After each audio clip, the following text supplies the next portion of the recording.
So this is a guide to paper writing in a philosophy class, and at the end it'll also be a guide to what evidence in philosophy or in ethics classes consists of.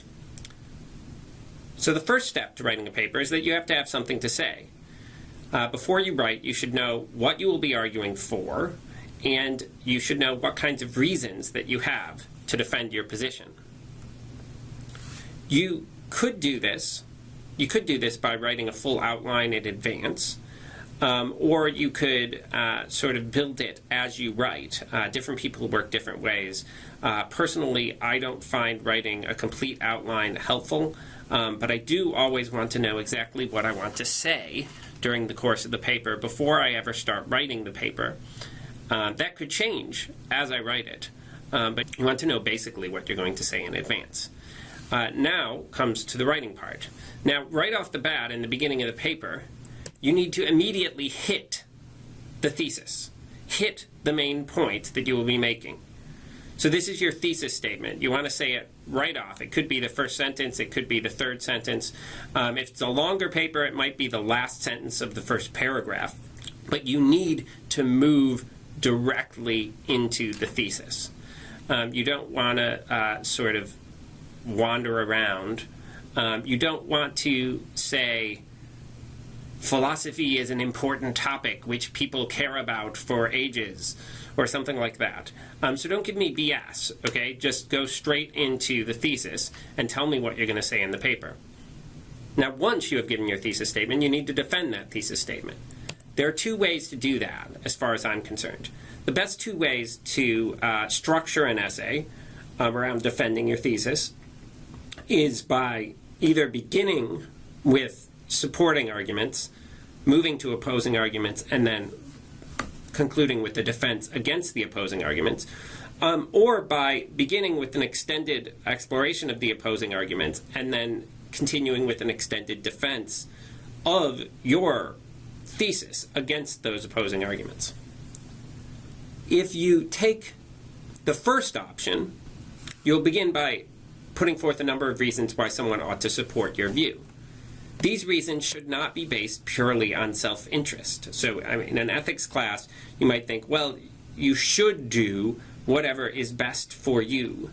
But that's not, as we'll learn in the class, that's not sort of the content of what ethics is. There's a difference between self-interest, between what benefits me, and morality, which is a very complicated concept. But it certainly doesn't focus purely on what benefits me. So we see here have the example of Spider-Man.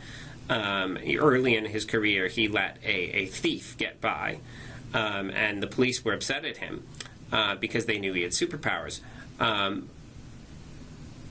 Days later, that thief went on to kill his uncle. Now, I suppose that did make it self-interest, but at the time, he had no reason to think that it would be self-interested for him to stop this thief, so he didn't.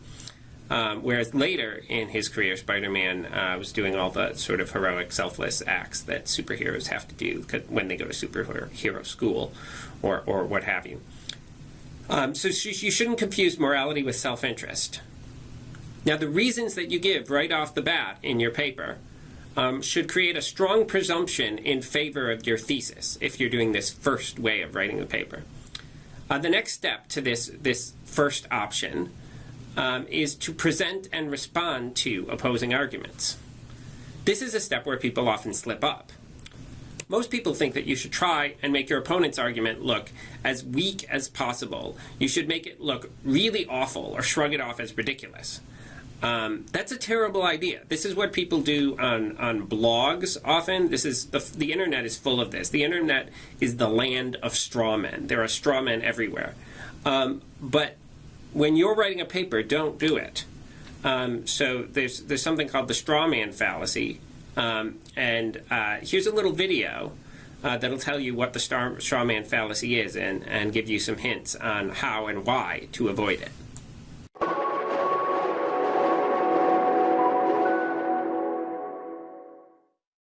Hi, I'm Joseph Wu, and I'm a philosophy graduate student at the University of Cambridge. In this video, I'll explain the straw man fallacy. an informal fallacy that comes up all the time. Let's start off with an example to see how it works. Suppose my friend Maureen presents the following argument. Premise 1. Advertisements for beer encourage underage drinking. Premise 2. Underage drinking often has negative consequences. Conclusion. Therefore, advertisements for beer should be banned from TV. And let's say I respond with the following objection. Well, yeah, but people will never give up drinking beer. They've been doing it for ages. Is this a good response to Maureen's argument? No, because Maureen never claims it would be a good idea to give up drinking beer. That's not her argument at all. In this scenario, I've committed the straw man fallacy, since I've attacked a position that Maureen never advances. The straw man, or straw person, fallacy occurs when an opponent's position is misrepresented in order to make it easier to critique. Just like how a man made of straw is intended to resemble an actual man, a straw man fallacy occurs when an opponent's position is presented in a way that resembles the original claim, but is not the actual claim advanced. It creates the illusion that a position has been refuted or critiqued by switching out the original position with a different one. To see this more clearly, consider the following two claims. Advertisements for beer should be banned from TV. This is Maureen's original claim. People should stop drinking beer. This is my portrayal of Maureen's original claim.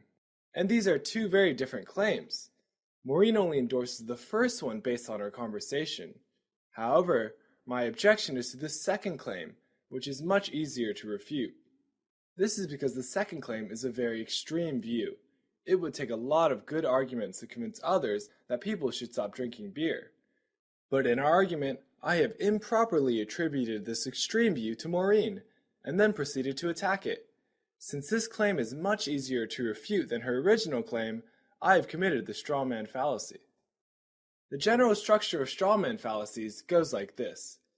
First, person 1 advances position X. Second, person 2 presents a distorted version of position X. Let's call this position Y. Third, person 2 attacks position Y. And fourth, person 2 concludes that position X is false. In the straw man fallacy we've just considered, the original view is exaggerated to a very extreme view and then attacked. But there are other ways in which a position can be misrepresented as well. Sometimes, a position can be oversimplified to the point of being absurd. Here's an example of that. Suppose my friend Gio presents the following argument. Premise 1. The theory of evolution says that humans are no different from apes. Premise 2. Humans are different from apes because humans are obviously smarter. Conclusion. Therefore, the theory of evolution is false. Is this a good argument? Clearly not, since the theory of evolution does not claim that humans are no different from apes. Gio has falsely characterized what the theory of evolution says and then proceeded to attack it. He has committed the straw man fallacy. But it's worth noting that the structure of his argument is valid. So for anyone not familiar with evolutionary theory, it might seem as if Gio has provided a good argument against evolution. And this is why straw man fallacies can often be difficult to spot. The straw man fallacy is prevalent in politics as well, and it is not just used to misrepresent an opponent's position. Often, straw men are set up to distract people from difficult topics that politicians want to avoid. For example, consider how politicians construct straw man responses by answering a question they were never asked. Suppose a politician is being accused of illegally using campaign funds for personal use. Let's say a reporter asked the politician directly, "So, did you or did you not use campaign funds for personal spending?" And the politician might respond with something like this. "That's an excellent question. I've received a lot of generous donations to my campaign. My favorite donation has been a handwritten card thanking me for everything I've done. I really love that card, especially since I value the dedication of working class people." In this example, the politician sets up a straw man by responding to a different question than the one originally asked. The question was whether campaign funds have been used for personal spending, but the politician provides an answer to the question, "What has been your favorite campaign donation?" This is a much easier question to answer, and it allows the politician to avoid answering the original question while also portraying himself or herself positively. Strawman fallacies are everywhere, and you've probably come across variations of the examples presented here in your everyday life. Sometimes strawman fallacies are intentional, which is often the case in politics, but other times they are unintentional, like when someone genuinely misunderstands an opponent's claim. In order to keep discussions productive, it is important to grasp the exact position being advanced before proceeding to attack it. Otherwise, you may be guilty of committing the strawman fallacy. So again, as you can see from that video, you want to make your opponent's argument look pretty good. You want to put forward the best version of that argument, but then you want to say in response how much better your own argument is. And that's where you have to defend your thesis against those objections. You have to circle back around to your thesis statement, to your arguments, and explain how they disarm the arguments of the opponent. So how do you do that? Well, in this section you explain why the opposing arguments, however good they might seem, do not prove your thesis incorrect. Once you have effectively responded to these opposing arguments, you are pretty much finished. In a short paper, you can just stop writing there. In a longer paper, you might want to write a short conclusion that summarizes everything that you've said and maybe points to the significance of it. So again, that was the first option, supporting arguments, opposing arguments, and then defense against opposing arguments. The second option in organizing your paper is what you might call the Thomas Aquinas option, since that famous philosopher always began each section of his texts by putting forward the objections to his position, and then only later came around to explain why his position was justified.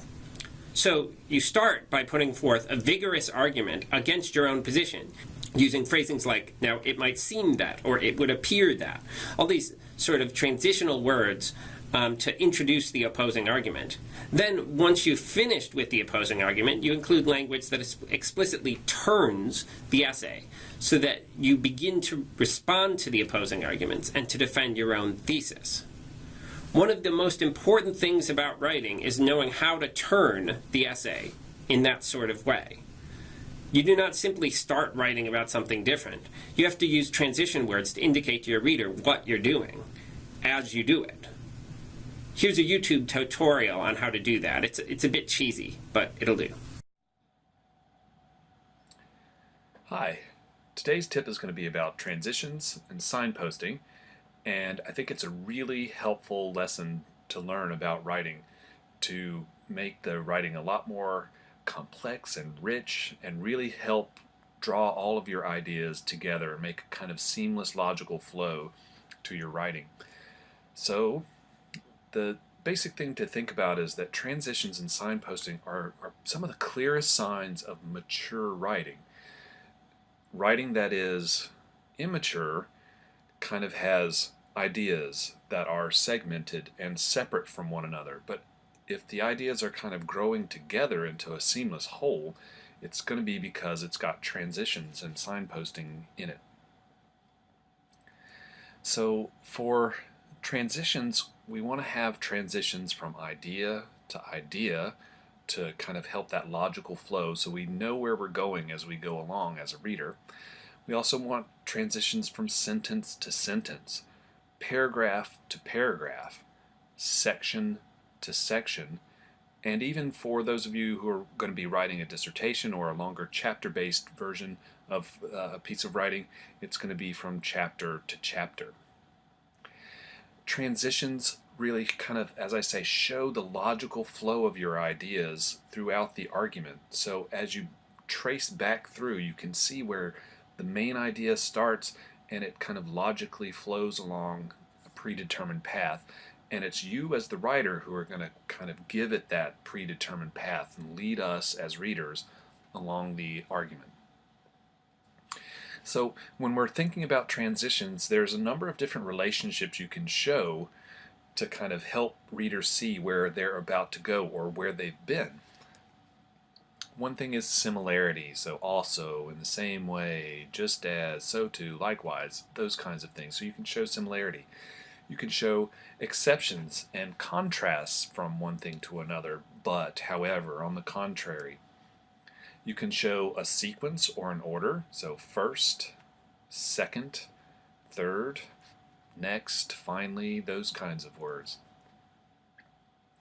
You can show the passage of time, a kind of chronological relationship, so after, afterward, at last, before. You can show examples.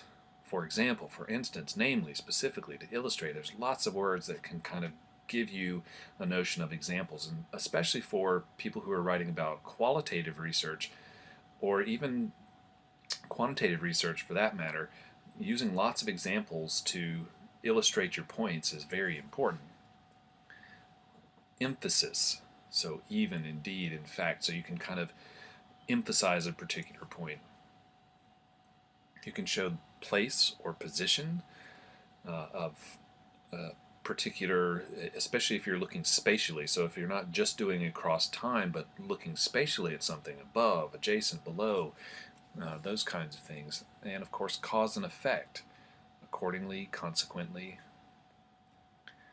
Transition relationships can also show additional support or further evidence.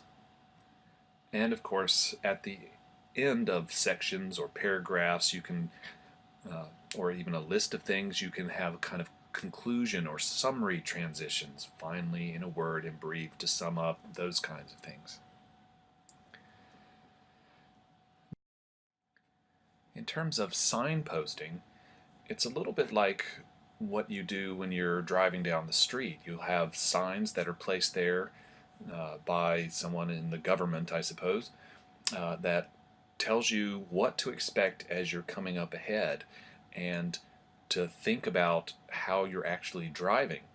Well, it's the same thing for readers when you put in the signposting. You're kind of in that government planning mode, and you're trying to show the reader, not the driver in this case, what they should be doing, what they should be paying attention to, where they can expect things to happen.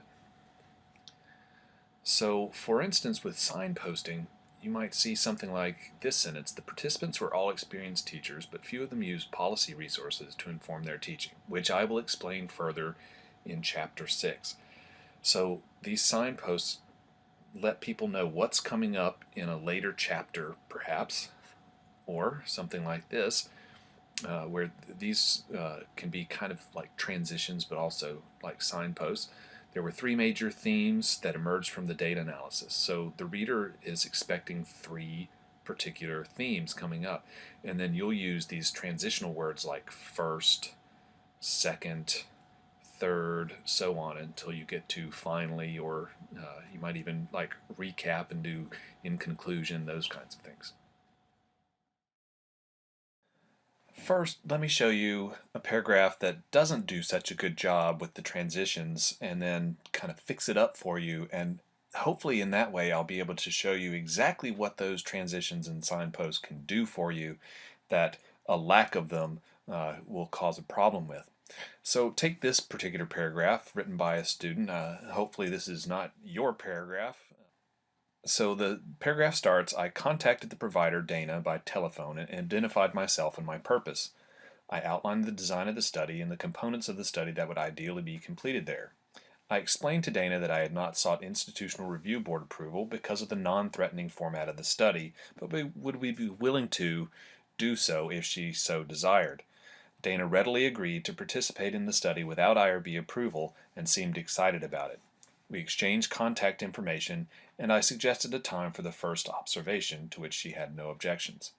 Now, this isn't a horrible paragraph. It certainly has kind of a logical flow to it, but the writing could be improved a great deal just by putting in some transitions. You might have kind of heard as you were reading along a very stilted kind of language. This happened, this happened, this happened, this happened, rather than kind of putting in a little bit of more flow to the paragraph just with a few different word choices. So here's how I've fixed it up, and I've put the new words in red. So one thing that I can do is actually take this and put a kind of chronological order to it. I first contacted the provider, Dana, by telephone and identified myself and my purpose. During that call, I outlined the design of the study. So you can see those two sentences get connected chronologically just by putting in that little phrase during. So during that call, I outlined the design of the study and the components of the study that would ideally be completed there. I explained to Dana that I had not sought institutional review board, and then I take the next sentence to kind of connect it. Despite the lack of IRB, Dana readily agreed to participate in the study. Now, of course, it had without IRB approval in there before, but it didn't really do the work of transition so much as it just kind of repeated that there was no IRB approval. Here, putting in that word despite is kind of giving it a transition. So I've also broke down that sentence into another shorter sentence and added a transition. She even seemed excited about it. So it's kind of giving that emphasis to it by putting in that word even. Now I've gone back to the chronology by saying finally we exchanged contact information and I suggested a time for the first observation to which she had no objections. So within this one paragraph you can see just adding a few little words here or there improves the flow. So it isn't just this happened, this happened, this happened, this happened. It's this happened first, and then during that, later on, despite that, and then finally. So there's much more flow here in this particular paragraph. Now let's remember where we were at. I was discussing the second way that you could write an essay, the way that begins with presenting an opposing argument and then proceeds to respond to that opposing argument at length. See, now that was just an example of signposting like in the video. If you write an essay using this style, you'll not only want to skillfully use transition words to help your reader know what's going on, you'll also want to explain to the reader precisely why the opposing argument, which originally seemed so promising, is flawed. Once you manage to do this, you can succinctly conclude your essay, perhaps by briefly summarizing the points you've made, and perhaps by stating their significance. Now there's one other thing I want to cover today. When people come into an ethics class, they often wonder what kinds of evidence they can use to make arguments here. In a science class, we use experiments as evidence. In a history class, we use books and original documents as evidence. But what counts as evidence in ethics? It's not clear why a book would be helpful evidence in ethics, since it only studies people's opinions about ethics, not what is actually true about ethics. And similarly, I don't know what sort of experiment you could do to try and come up with some sort of ethical point of significance, some sort of incontrovertible ethical argument. So something else has to count as evidence in ethics class. So I have a few different responses as to what that would be, but first I want to mention what does not count as evidence. There's two types of bad evidence in ethics. Well, there's more than this, but here are two that I see probably the most commonly. Majority opinion, the argument from popularity. The majority opinion does not count as evidence in an ethics class, simply because most people think something, or simply because everyone thinks it, does not make it right. There has to be some other basis for the rightness or wrongness of an action other than popular opinion. So here's a short video to hammer home that point. Ad populum is a Latin phrase meaning literally to the people. It refers to a logical fallacy, or in other words, a bad argument. Ad populum is when someone makes an argument that something is true because many or most people believe it. For example, Tim argues that the moon must be made of cheese because most people believe it is. Tim's argument is invalid. It is irrelevant how many people believe something. The number of people believing in something does not make it true. Everyone that ever lived could believe that the moon is made of cheese, but that still wouldn't make it true. Likewise, it doesn't matter how many people believe something is right, wrong, good, bad, true, false, moral, ethical, scientific, historical, religious, spiritual, important, unimportant, or whatever. That has no logical bearing on whether or not it actually is. So just remember, a consensus is not an argument. So the next time you see this happening in a discussion, make sure to link them to this video.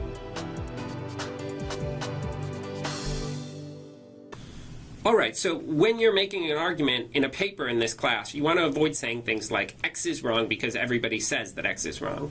You'll also want to avoid making significant claims that are based merely on an appeal to a certain ethical authority. This is the second example of bad evidence, argument from authority. So even if you think that Martin Luther King, Pope Francis, or Genghis Khan are brilliant ethical minds, you cannot defend your position merely by saying that they agree with you. Likewise, you cannot make an argument like the following one. My faith tradition is opposed to all forms of lying. Therefore, lying is wrong. Now, this argument is convincing enough to those inside the faith tradition, but it doesn't effectively engage with assumptions that your reader, who may not be of the same tradition, can necessarily assent to. This doesn't mean that all religious teachings are irrelevant to a class on ethics. Indeed, many of the most profound insights in ethics have arisen from religious sources. But it does mean that when you mention these teachings, you have to explain why the teachings would be relevant to a person that isn't from the faith tradition. So far, then, I have cautioned you against two forms of mistaken evidence when it comes to ethics: arguments from popular opinion and arguments from authority. Now would be a good time for me to tell you what kinds of evidence does count as good evidence. First example is using moral principles. A moral principle is a general guide to ethical action which applies to a whole variety of cases. For instance, these are some moral principles. You ought to treat people the way you want to be treated, so the golden rule. You ought not do evil so that good may result. It's a controversial one, but an interesting one. We ought to keep our promises and agreements, and pain is bad and pleasure is good. So people might disagree with individual ones of these, but if you do have a moral principle that you think is broadly plausible and something that you would hang your hat on, you can use it to make an argument, an ethical argument. So if you do that, you'll want to explain the principle, or appeal to the principle at least, and then explain why the principle applies in this particular case. The second type of evidence that we'll learn a lot about in the course of the class are moral theories. So this is these are comprehensive theories that sort of cover how we should think about ethics, what sorts of things are good, and how we ought to behave.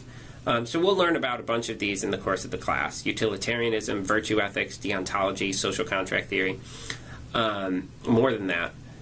And as you learn them, you can apply them to the individual cases and situations that we'll be talking about and that you'll be writing papers about. The third form of evidence is analogies. When you have a moral situation where the answer is unclear, it can be very helpful to compare it to a situation where the answer is clear. So, for example, if you don't know if killing in war is morally justified, you might compare it to a case where a person is simply defending herself from an attacker who is assaulting her and kills in self-defense. In order for the analogy to be applicable, the two situations you compare must have all the same morally relevant characteristics. We'll talk about what that means as time goes on. Another sort of example of an analogy, this is one given by a famous philosopher, Peter Singer.